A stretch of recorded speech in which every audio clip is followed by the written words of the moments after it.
Hello everyone, this is Paul, the Oak Knight, coming to you for one final time to talk about Into the Whirlpool, where I want to play a turn more or less at speed and then make some additional commentary, as well as talk a little bit about two subsystems I haven't mentioned, which are card play and melee.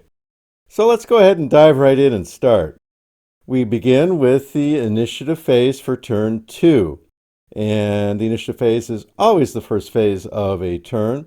And one of the first things you do is each side takes 2 additional cards. So now I have each side with 4 cards. And let's just go over what's on those cards just a little bit.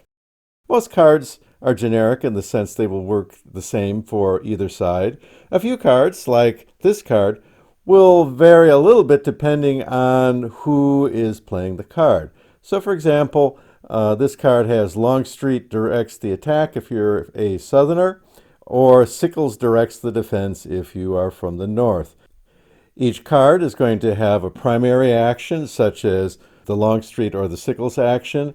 It will also tell you when that card may be played, such as before the initiative phase, and it will tell you what the card does. Now, that's the primary action for the card. Every card also has a secondary action that you could do instead. In this case, they are just small things that you can do on the map. You could move 1 unit 1 space. You could pivot 1 unit by 45 degrees. You could take a minimal shot. Or you could add effectiveness to an existing shot as if you had added 1 additional action point. All right, so in this case, I'm going to go ahead and have the South, who owns the Longstreet directs the attack card. It says it's played before the initiative phase, and it says you automatically win the initiative this game turn. All right, so the South is going to be the initiative player for turn 2. Now, it doesn't say whether you roll to see if you get better than the run-of-the-mill initiative. I assume you do not, because it doesn't say that you do. The turn/momentum chit is placed in turn 2, showing the Confederates have won the initiative. Run-of-the-mill the initiative, not the momentum initiative or the dominant initiative. As part of the initiative phase, the South is going to go ahead and choose themselves to be the first player of turn 2, unlike last turn. The main reason for that is that we don't want to give the Yankees more of a chance to advance further and giving us farther ways we have to fight through to get to these victory spaces. So the South is going to go ahead and go first. The first step would be the order step, and at this point, we got a card. We're going to have the Yankees play their stray bullet shrapnel card. It's a die roll done before the enemy order step, which is exactly where we are. And in this case, I rolled a 2, and that would be a near miss, no effect. Very fortunate for the South. They would have been really kind of brain dead this turn if Robertson had gone down. All right, that would be a bad thing, but it didn't happen. So Robertson gets to roll for orders. So we're going to go to the orders. We're going to go to the change orders chart, and here we go. He rolls a 6. Order delay. That means the order is delayed 1 turn. So what we do is we pick an order that we want to change to. So we're going to go ahead and do an engage order that is basically getting into a decent fire combat range. We're not as good at moving, but we're better at shooting. And because the order was delayed, it's going to be placed underneath the maneuver order that's currently in place for Robertson. And so the maneuver order will be active this turn still, and the new order will go into effect next turn. And so I place it underneath the existing order. So that's it. Next step is we have to check for command control and all of that. Well, everybody's next to all their own guys, so there's no issue of formation integrity. As far as range, this guy's got 3 stars, so it's 6 points, 6 range points. So it's basically 2, 4, 6, 2, 4, 6, however you want to count it, and he's stacked with the other guys. They got no issues. It's good being a superior leader. We move on to the activation phase. Okay. So since Robertson is not being real aggressive this turn in terms of getting his orders across to his regimental commanders, I think as the South we're going to want to play this a little conservative. We know we're going to get to change our orders next turn to something that's better for a firefight, but right now we're stuck under a maneuver order. We don't know what's going to happen to the Union forces. They are under a maneuver order right now as well. They may or may not be able to change. If we close to point blank range and the Northern troops get an immediate change order to where they can have a full blown shot, that could be a problem. I think what we do is we make space for the Georgia Regiment to get into place and simply get ourselves prepared for what's going to come. Now, the Georgia boys, they're only average, so they have 3 actions, but they get a free movement action because of the maneuver order, which they're going to be moving, and they get another additional action because Robertson is with them. So they are going to have 5 points to spend. We can go 1, 2, 3, 4, and then redress. I think that's what we will do. So we have to make some room for them. I think we're going to go ahead and start with the Arkansas guys. Okay?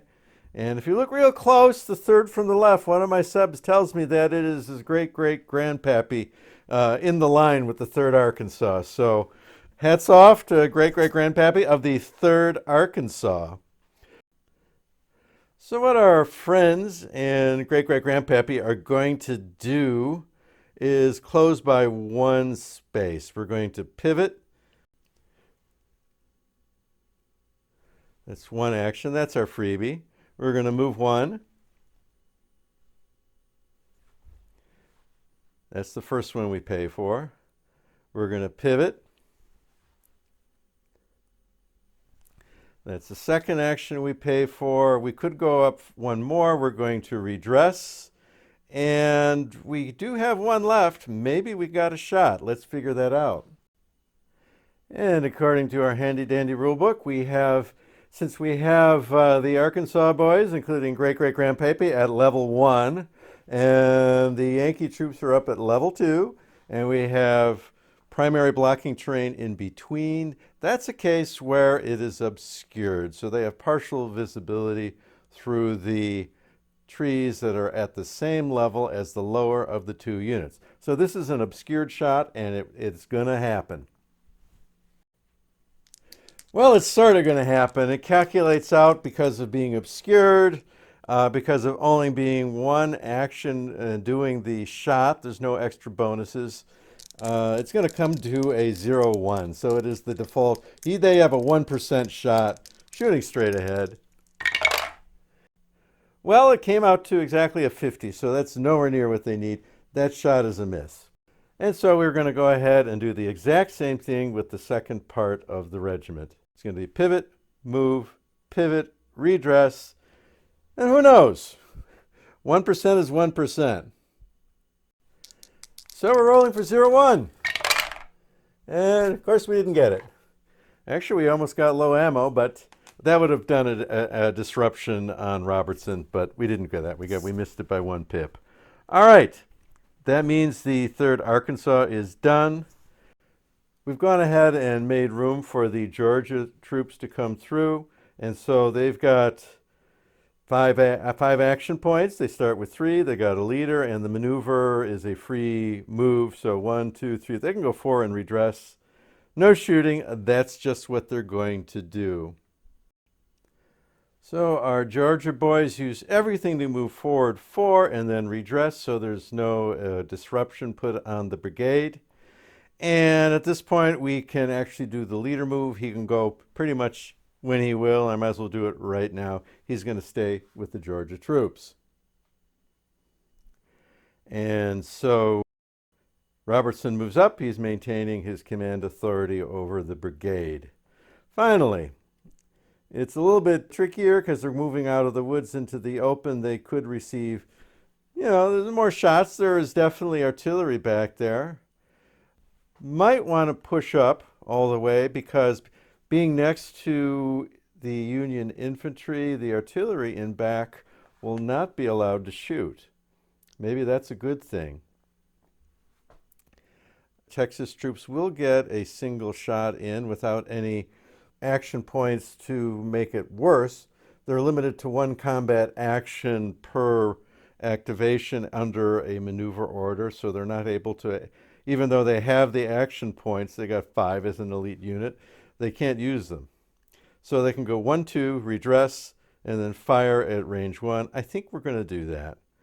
The other thing that's noteworthy is since the Union Brigade is under a maneuver order, if they were on a defense order, they would get to opportunity fire when the Texas troops came up and got next to them. They cannot do that because they are under a maneuver order. All right, I think that's what we're going to do. We're going to start with these guys. They're going to move up 1-2 and redress. Okay, remember redress prevents the brigade from getting a disruption. And the reason why they want to redress is because they're crossing this fence. That means that they need to do that. Now, it doesn't matter if they're crossing a fence over here. You can only get 1 disruption point in any one move, no matter how many bad pieces of terrain you're going through. They've used 2 points, 2 for moving, 1 for redressing, so that's 3. They have 2 left over. They can get off a minimum shot at the Union troops to their front. And that would happen right now. So the Southern troops have gone ahead and moved up 2. Because they're under maneuver order, the first move was free. Then they had to pay for the second move and the redress. They've used 2 of their 5. But because they're under a maneuver order, they only get to have 1 fire action. They're going to have points left over, and there's nothing they can do about it. They're going to have a minimal shot at the 124th New York to their front. However, that being said, I think I'm going to have the Southerners use a card. In this case, the card is going to be the secondary actions. It's simply going to add 1 action to the shot that the 1st Texas is going to take. So they will get one action's worth of bonus at point blank range, which is another 15%. So it's worth doing. Given this is a point blank shot with effectively a second action backing it up, it's going to be a 45% chance of doing something to the New York troops. And there's no issues with line of sight or anything. These guys are next to each other. We're past all that when we're that close. Here we go. And the result is a 67, which is no effect. And now the second half of the regiment is going to move up and do the exact same thing. Without any card play, it's going to come to a 30% chance of hitting. And there's no woods, there's no issue with line of sight. Everything is just vanilla here. Roll is a 50, which is a no effect. So at this point, all of the Southerners from Robertson Brigade have done their job. They're all done. At this point, Robertson himself flips over, showing that he has been activated this turn. And Robertson is done. That being said, the Union isn't done. They've got this handy-dandy fatigue card. So they're going to go ahead and play this. It is playable after an enemy formation's activation, which we just did. And it says, immediately after the enemy formation is done with its activation, increase its disruption level by 2, but not higher than 6. So Robertson is going to have to take 2 disruption points, which he cannot negate with any kind of redress action. He's got to take those and carry them along until by some means he gets rid of them later. And so Robertson is now carrying a disruption 2 with him. The most disruption you can have in 6. After that, after you have 6 disruption, other things start happening, like any further disruption is going to result in reducing units to battle-worn or battle-worn to being off the map. So we revert back to the beginning of the action phase where General Ward is going to activate his brigade. I think the artillery section that's on top of the hill is blocked because Robertson moved up so far. So we might as well use the guys that we have. And the first thing we're going to have to do is try to change orders with them because they're still under a maneuver order. So he's got to roll. There are no die roll modifiers to this. You just roll. Ward is going to try change orders. And he rolls a 5. If he was a superior or average leader, it gets an order delay, and an inferior leader is no change. Well, he is an average leader, so he's going to have a delayed order change, and he's going to change to a defend order. So I have stacked the defend order underneath the maneuver order, which will come into effect next turn. Note that all of the parts of Ward's brigade all have formation integrity. Everybody's by their friends, so there's no issues there. Ward has the same issue that Robertson had. He has got a lot of movement, which he doesn't really need, and limited fire, but he's just going to do that. I don't see any reason to move up farther. They're just going to shoot and do the best job they can do with what they've got. So this is kind of desultory fire coming from the defense, which will intensify next turn on both sides. So the first unit of the 124th New York is going ahead and opening fire. There are no modifiers. They can't put any additional actions into this because of the maneuver order. Even though they have available actions, they can't use them. This is going to be a single action attack, which at point blank range is 30%, and there's no woods, nothing there that's going to change this. Oh, I take that back. There's one thing that's going to change this.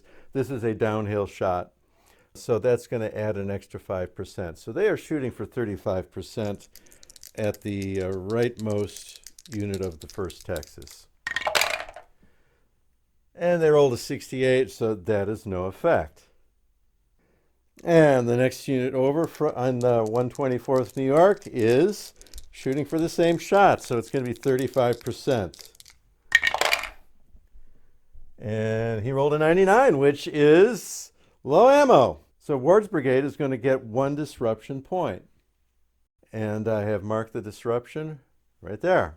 Okay, now that's going to take immediate effect. I don't think there is any delayed effect on this thing. And what that's going to do is reduce the effectiveness of the shot. For every disruption you have, it's down 5%, so they're going to lose the downhill bonus, basically. Let's see, and they are on the same level, so the next guys over are at the same level. Now, this is the different regiment. This is the 86th New York, different formation. So remember, you have to complete one regiment before you start another one. Well, there's only a couple units here. The 124th New York is done. We're moving on to the 80th New York. They have a shot along the diagonal against the 1st Texas. They're going to take that. Because of the disruption, it's going to be down to 25%. They're at the same elevation. And they roll a 95, which is one short of what would put another disruption on there for lack of ammunition. So, I don't know, these guys didn't fill up their ammo boxes before they came. That will conclude the shots by the 86th New York. Next, we're going to have the 20th Indiana. They can't shoot here because they're at the same level with primary blocking terrain intervening. However, these guys are lower. The Arkansas troops over here are lower than the 20th Indiana. And because of that, the primary blocking terrain only obscures the shot. The primary blocking terrain only obscures the shot because it's at the same level as the target unit. And in this case, after calculating all of the modifiers, we're shooting at guys in the trees at an obscured target. We've got 1 disruption on the shooter. We got a 5% shot. 5% shot to do something. And with an 85, that don't do it. Low numbers are good for shooting. Next guy down the line, he is elevated, so he's going to be able to shoot. 99th Pennsylvania has a 1% shot of doing something because it's all kind of bad stuff going on. 82, doesn't matter. Now in this game, you probably can just roll the dice without calculating all the pluses and minuses and just see if it's an interesting roll. I think this is one of those games that you can do that, and I think after you play it a while, you're just going to kind of know. Last guy. So the last part of the 99th Pennsylvania, he is elevated, so he does have a shot. This is going to be a miserable shot at the 3rd Arkansas. And with an 86, I don't have to try to figure this out. At this point, all of Ward's brigades has fired. There's nothing more to do.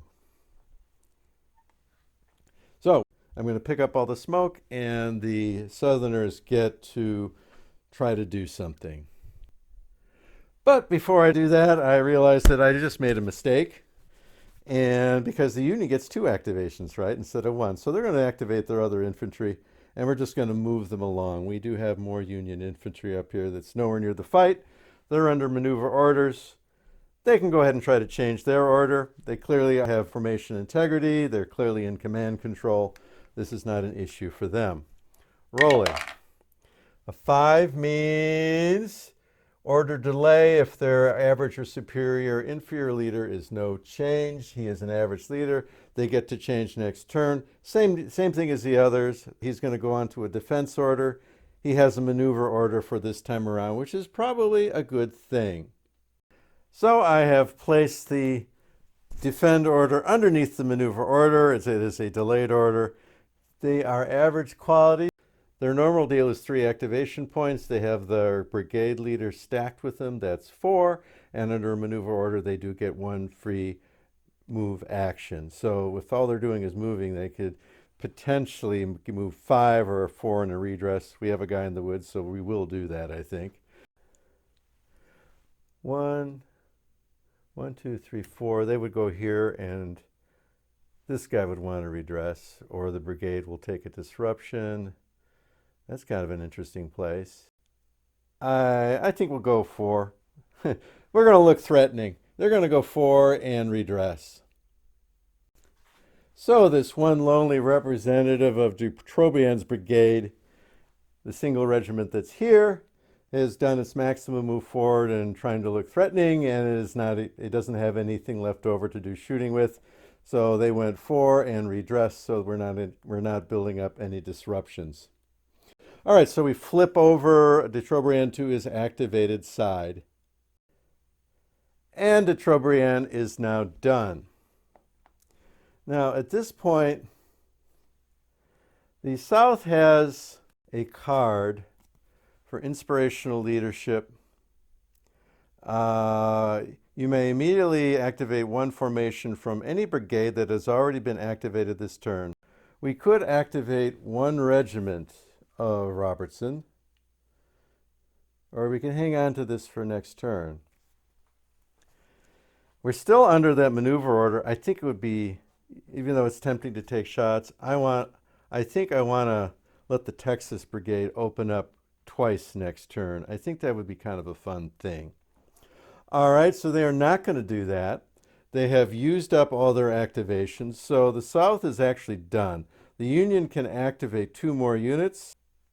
So the Union artillery is going to activate. There's a section of 1 battery and a full 2 sections of a second battery. These guys, of course, they're next to each other. They're not in any command control issues. The other guys, there's only 1 unit. I assume 1 guy has formation integrity with his self. Artillery does not have to worry about orders. They don't have to worry about any restrictions about them having a maneuver order or whatever. They don't change orders. So we're just going to open fire. And I think in my earlier video, we kind of discussed this kind of shot. He's at level 3. We have level 2 here. Our targets are going to be over here. Remember that elevations that are in between the shooter and the target have no effect whatsoever, even if it's the deepest, darkest woods, even if it's loaded with friendly troops, it just don't matter. Okay, we come here and we have secondary blocking terrain, which is the wheat field itself. It's the same level as the target, and that's not going to do anything. But over here, we have woods. That's primary blocking, and that will degrade it to an obscured shot. All right, so the artillery has an obscured shot with 4 action points. This is pretty decent artillery. So they get the shot plus 3 pumpitudes and into an obscured target in the woods. One other noteworthy thing, these are smoothbore guns shooting. They're at extreme range. It comes down to a 5% shot. So here we go. And a 74 ain't going to cut it. Now, as far as tracing this line of sight, you're allowed 1 45-degree turn. So it comes straight down the line here.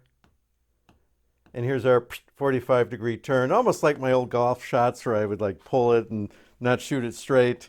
So he pulled the shot over there and he gets into the target and he's good. All right, usually I would slice, but sometimes I would pull. All right, so that's a miss, and his little brother is going to do the same shot straight on. And with a 28, that's nowhere near. It's nowhere near effective. That's not going to do anything. And at the conclusion of his two shots, this battery has been fully activated. They don't have leaders you can flip, so you use these counters for artillery activated, placing them on the units. And so you can see their activation is complete. And for our second and final activation of this activation phase, we have a single section of artillery up here. These are rifled guns, although we're not shooting as far, so it don't matter. And potential targets are all in this area. So let's take them one at a time. All right, since we have friendly units next to these guys, nothing else matters. The 1st Texas cannot be fired at by this artillery, and neither one, because we have solid Union infantry right in front of them. No can do.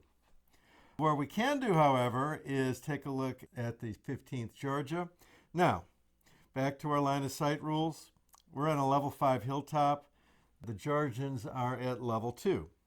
So counting on down, let's say we count this way, straight over. That's what you'll have to do. Remember, you only get a single 45-degree bend in your on your line of fire. What we have here is a guy at level 4. He's in between the level 5 and the level 2, so he can't block under any circumstances unless he's adjacent to the target. Here is a level 3. That's in between. That cannot do anything. That's going to be a clear shot, and now we're in with the target. So officially, as hard as it might be to believe, this is a clear shot, not even obstructed. All right, so what are we shooting? We have at range 4, rifled guns. That is going to be that's going to be a medium range shot, or a battle range shot, as they say in this game. So what we have is this artillery section with 3 actions. It's going to use 1 action for the shot and 2 actions to make the shot better. Shooting down at the Georgians. Clear shot, but into woods. So for battle range shot, base is 20. Add another 20 for the extra 2 pumps. That's 40. Downhill, 45. And into the woods makes it 30. So we have a 30% shot of doing something here. Let's see. 55. Have not been rolling well on these shots. Okay, nothing going on. Nothing going on at all. That's a miss. All right, so that is the final action for the Union. The Confederates, it normally go over them, but they passed last time. I assume that once you pass, you can't pull a card out of your sock and in some later round come in and play. Rules don't say that one way or the other. I'm saying that you can't. The North has no further play possible, so they are done as well. So that's it for turn 2 as far as actions. Simply have to mark the artillery battery as having been activated, and then we'll talk about some of the phases that come after the action phases. Regular actions are done. We're up to the mutual close combat phase. This is where melees happen. Essentially, melees occur when units are next to each other and one side or the other or both has an engage order. So in other words, they've been ordered to initiate a melee or very close combat. To do that, there's a morale check for going in. There's a morale check for staying. Then play goes back and forth between each unit in rounds. So this can go on multiple rounds, even within one battle, because it's still done 1 hex to 1 hex. Attackers move into the target, assuming everybody passes their morale checks, and they go through a succession of rounds. They fight it out. Combat is generally more deadly than fire combat. You can have entire units pick up in a single shot, and you can even have units break and run. When a formation breaks, all the units in the formation pick up except for the command stand, and it runs. And basically, it's probably done for the game, because in theory, they can come back again, but it'll take quite some time. Effectively, I think they're out of the game. All right, so that's melee. Then mutual rally, units that are broken, and units that have 6 disruptions on them get a chance to make life better. We don't have that here. Then we have the end turn, and we get ready to do the next turn. So what I wanted to do with this, my purpose of doing this video, was to show you just how snappy this game can play. It is not a long plotting game as far as how long turns take. Yes, this is a small scenario, but still, I think this game will move. I think that it's going to be unpredictable and it's going to be fun. So let me just give you my summary of the game and then we can finish this up. This is a game like I haven't seen in a long time. It is a engagement level game, Civil War tactical, not down at the lowest level, but down far enough it's below the usual regiment and battery level that you see in so many Civil War games. I have seen games attempt this, going all the way back to Yakinto. They had Battles and Leaders, as I recall. I actually had that game. I didn't think that much of it. So I think the history of this type of game has been kind of hit and miss and mostly miss. I think this one is much better than that. I think it captures the unpredictable and give and take essence of what is basically a very unpredictable situation as far as guys going into mortal combat with each other. I think that it definitely has a Civil War flavor. I do like the printer, the American printer that they selected did a good job.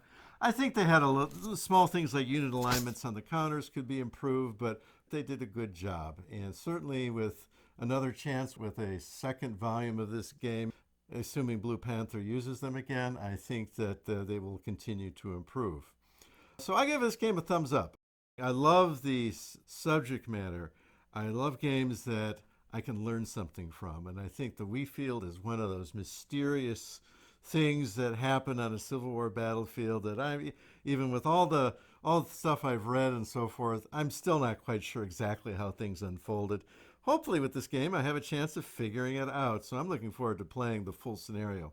Now, where I would like to see this system go, yes, it is a system. I mean, it has a name. It's Tattered Flags, #1. I think that the rule book, it shows some signs of immaturity. I think those signs will be addressed. I can't say I've seen anything in here that's just flat out bad or such a hole that the game is hopelessly in need of a patch. That's not what I saw. I saw instances where the edge cases were not fully defined, or more could have been said to make a point clear, especially some of the more important ones, such as what does it take to be with information integrity. But you can figure it out. There's enough there to figure it out.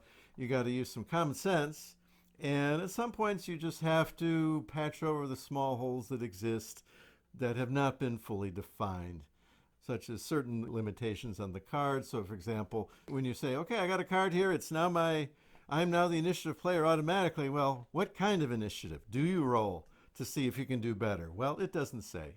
So you have to leave some room for that, and players have to be willing to work through those kind of issues. I fully believe that in subsequent editions of this rule set that they're going to patch that kind of problem. I do not want to see the rule book ballooned to 50 pages to do that. I don't think that's necessary, but a little here and a little there, and I think this is going to be a solid set of rules that people can pick it up and really understand what they need to do. Solitaire playable is very good. Even with the cards, I had no problem playing with the cards. When you have cards in games and it's like play, counterplay, like Down in Flames, the airplane fight game that I think DVG has. I mean, you have cards that literally counter each other. And so if you've got 2 open hands, it's kind of goofy. I play the card. Well, I know the other guy's got the counter card. No, it's not like that at all. Each card kind of stands on its own, and it's not going to be negated by a card on the other side. So I think even with an open hand here, I think card play worked just fine. I had no issues with it, and it is entirely optional. And if you think they have too big an influence, well, then just give 1 card a turn instead of 2. That's simple. But I like them. They add some dynamics to the game as well as unpredictability. I also like the fact that the orders are unpredictable in the sense you're not sure if you're going to get that order right away. And you're not sure what order the other side is going to get. So when you advance to contact, is the opponent going to immediately go to a defend order? You don't know that. They may not. They could try, they probably will, but depending on what the dice do, it may not happen. So there's definitely the fog and friction of war. All that stuff is absolutely in this game. So again, thumbs up on this game. I'm looking forward for future installments, and looking forward, what I would like to see is the game kind of upgraded. Herman published a game before, Most Fearful Sacrifice, called The Devils to Pay, and it was all about the first day at Gettysburg, and it was clearly a prototype for what would become a Most Fearful Sacrifice. And I thought that was very smart. Once I saw A Most Fearful Sacrifice come out, it was clear that was an idea test bed. It was a complete game in itself. It was a good game by itself. But a lot of issues could be worked out there that made A Most Fearful Sacrifice, in my view, one of the very best games I've ever seen. Maybe this is like that. Maybe this is a small engagement with kind of a half-sized map that will lead into larger engagements being published. I would like to see that. I would like to see this done on a full-size map. I would like to see the map mounted. I'd love to see it with kind of that linen sort of finish and kind of a eggshell sort of finish. I love those kind of maps. I'd love to see it lean a little even more towards the miniature side. So, for example, the Rally Around the Flag game that I did several episodes on, probably more than I should, used acrylics. They used acrylics to make real stands with real figures on them. That blew me away when I saw that. Now, yes, it would raise the price, but honestly, I think most guys in this hobby tend to be older and tend to be okay for spending some money on their hobby.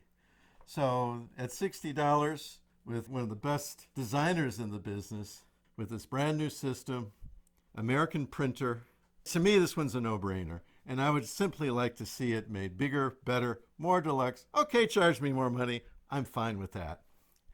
All right. So that's what I've got for today and what I've got for Into the Whirlpool. Now, I don't know if any of you guys noticed, but I've done a real tech upgrade with this particular video and going forward. I wasn't happy with how some of my sound was coming out, and so this is a whole new microphone system, a whole new camera. I went from an iPhone 11 to an iPhone 16, and I've got wireless mics now, and good ones. So hopefully you guys can notice the difference. Let me know what you think. But if things went right, I'm going to release this in 4K onto YouTube, and hopefully you guys can tell the difference. Give me a comment. I'd love to hear what you have to say about what I'm trying to do, and let me know if you can see the difference and if you like it. All right, I think that's it for today. So this is Paul the Oaken Knight, simply wishing you all a pleasant evening. Bye for now.